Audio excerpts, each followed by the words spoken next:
नमस्कार दोस्तों, आज मैं आप सबको इस ग्रुप कट यानी स्क्रू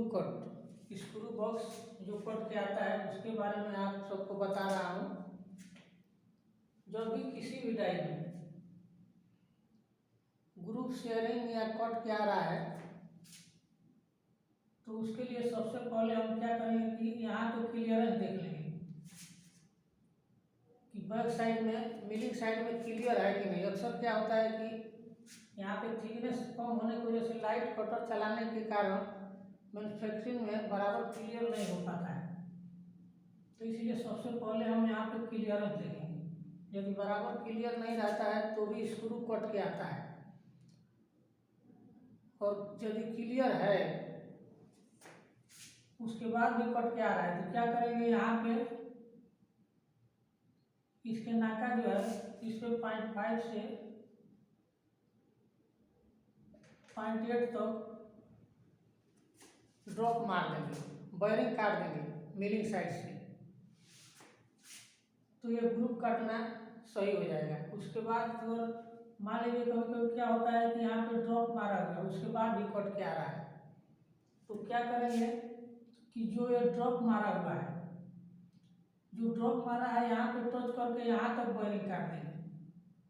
यहाँ तक पूरा वायरिंग काट देंगे। और ये ध्यान रखना है कि यहाँ जो है ये मेंडल है, इसके आर पार नहीं होना चाहिए, मेंडल के आर पार ही नहीं होना चाहिए। अगर यहाँ पे 0.5 से 0.8 तक छूटना चाहिए। ये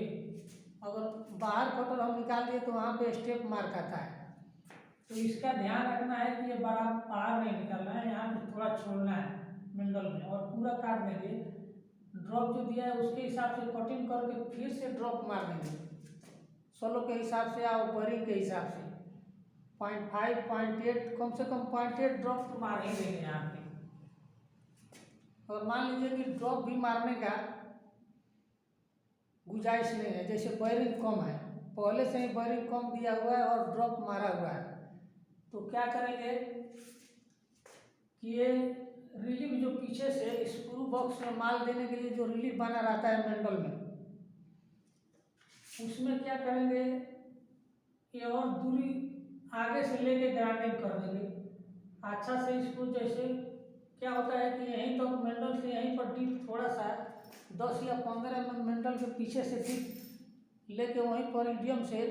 डीप कर दिया जाता है थोड़ा ही दूरी में, इसको स्क्रू बॉक्स को माल देने के लिए। तो इसको क्या करेंगे, इस दूरी को और बढ़ा देंगे ग्राइंडिंग से, और पीछे से उसको नाली बना देंगे, यानी माल का फोर्स बना देंगे। और ये भी ध्यान रखना है हमको कि ये जो स्क्रू बना है तो स्क्रू से यहाँ पे कम से कम 1.5 mm क्लियर नीचे तक होना चाहिए। ये जो हम नाली बनाते हैं तो स्क्रू से 1.5 mm नीचे होना चाहिए, 1 mm तो होना ही चाहिए। 1 से जितना ज़्यादा रहेगा, और ज़्यादा 2 से ज़्यादा भी नहीं होना चाहिए, 1 1.5 2 mm तक ये नीचे होना चाहिए माल को यहाँ फोर्स बनाने के लिए, ताकि माल वहाँ पे इकट्ठा होकर फोर्स बनाए और बराबर माल निकलेगा। अगर मान लीजिए कि नाली भी बना हुआ है, नाली भी बराबर है, नाली बनाने का भी उसमें कोई गुंजाइश नहीं है, तो क्या करेंगे, इसका थिकनेस हम बढ़ा देंगे 0.1, ये ग्रुप का थिकनेस बढ़ा देंगे 0.1 फाइल द्वारा, हाफ राउंड फाइल को घस के, और इधर बाहर बाहर ध्यान रखना है कि अंदर अंदर फाइलिंग नहीं करना है। अंदर अंदर फाइलिंग करने से स्क्रू नहीं बैठेगा, बहुत टाइट हो जाएगा। इसीलिए कोई भी थिकनेस बढ़ाना है तो ये बाहर बाहर बढ़ाना है, बाहर बाहर थिकनेस बढ़ाएंगे। हाफ राउंड फाइल को आधे ग्राइंडर से घिस के और बाहर बाहर इसका थिकनेस बढ़ा देंगे 0.1। और ये भी ध्यान रखना है,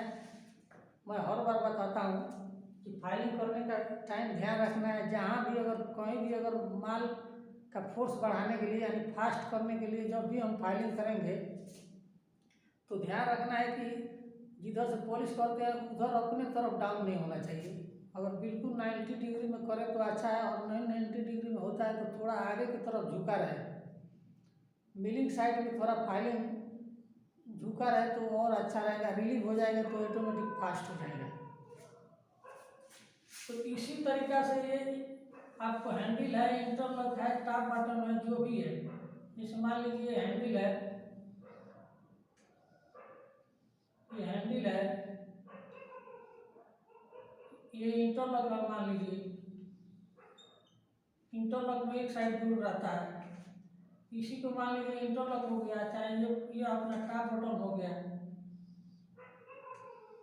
जो कैसा भी स्क्रू वाला डाई है, चाहे 2 track bottom 3 track bottom type का जो भी स्क्रू वाला डाई है, जहाँ भी स्क्रू कट के आ रहा है, तो अभी जो बताया हूँ उसी तरीक़ा से स्क्रू कट का समस्या दूर किया जा सकता है। इसके अलावा सॉलिड डाई में भी, जैसे सॉलिड डाई में भी मान लीजिए कि मैं ऐसे जनरली बना रहा हूँ,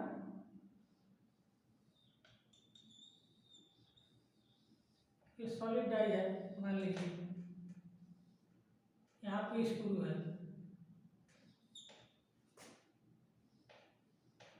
और ये कट के आ रहा है, यहाँ पे कट के आ रहा है, तो सॉलिड डाई में भी वही देखेंगे। जैसे हॉलो का है तो इसमें अंतर यह है कि सिर्फ हमको नाली वाला जो समस्या है रिलीव वही नहीं है, बाकी सब काम वही करेंगे। जैसे सबसे पहले यहाँ पे देखेंगे क्लियरेंस है कि नहीं, मिलिंग साइड में, बैक साइड में क्लियर है कि नहीं। अगर बैक साइड में क्लियर नहीं है तो क्लियरेंस कर देंगे, क्लियर नहीं होने से भी कट के आता है। यदि क्लियर है तो सॉलिड डाई में अक्सर क्या होता है कि ये पॉकेट में रहता है ऐसे ही,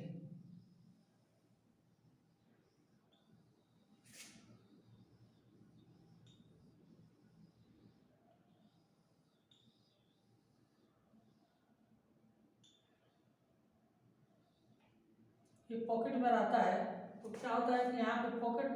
कम रहता है, ये जो स्क्रू है ना, स्क्रू यहाँ पे पॉकेट कम रहता है, जो डाई प्लेट में जो डीप रहता है और उसका दूरी जो है यहाँ पे कम रहता है। तो इस दूरी को हम काट के बढ़ा देंगे,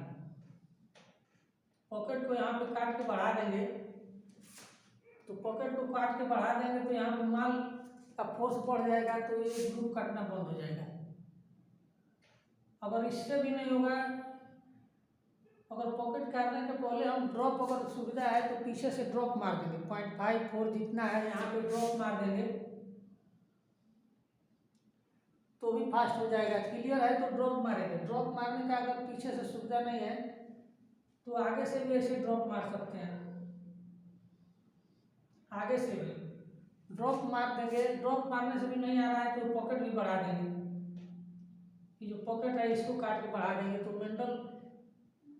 मेंडल डाई प्लेट जो है, यहाँ पे माल